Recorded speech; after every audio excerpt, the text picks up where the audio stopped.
বুঝছো তোমার নাক টাকার শব্দে এই কাম করছো তুমি? মেশিনটা তুমি চালু করছো মাইসা ঘুমাই কেমনে? হ্যাঁ, ফস ফস শব্দে আমার মাথাটা একটু খারাপ হয়ে গেল। হ্যাঁ, তার মানুষ নাই, আমি সমিল হয়ে গেছি। হ্যাঁ, জন্মের পর তোর নাক রাখি আমার দাদি।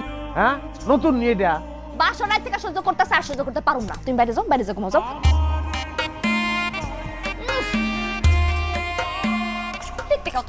তোমার কতবার কইছি কোন ডিফেন্স আমি প্রেসার পারতে পারবো না।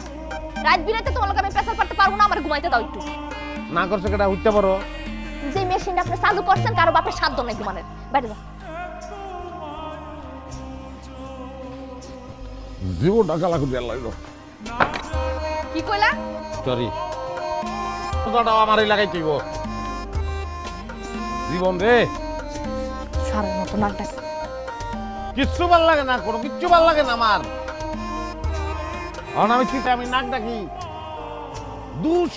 দুশের আর অন্ত নাই রে আমার।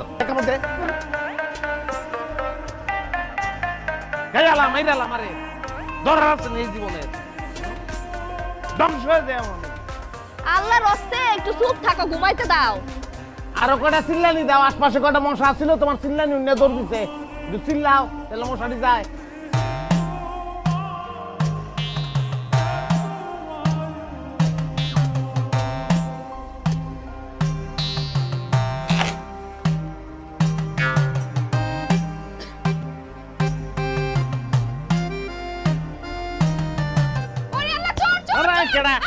আরে আমি চোর কোন এখানে কি করেন? চোর দেখছি ওই গাই গরুটা আম্বা করে দেখে উঠছে। আমি দৌড়ে বাইরেছি যে ওয়াল ঘরের থেকে একটা লোক দৌড় দিল, চুরি করানোর নিয়ত আছে, বুঝাচ্ছ? ফাড়া দিতেছি। কিন্তু এখানে তো আপনার মশায় কামড়াইব। গরুটা গেলে তো শেষ। তুমি বাইরেছো করে ওয়াশরুমে যাবা? হ্যাঁ, যাও দৌড় দাও। আচ্ছা ঠিক আছে।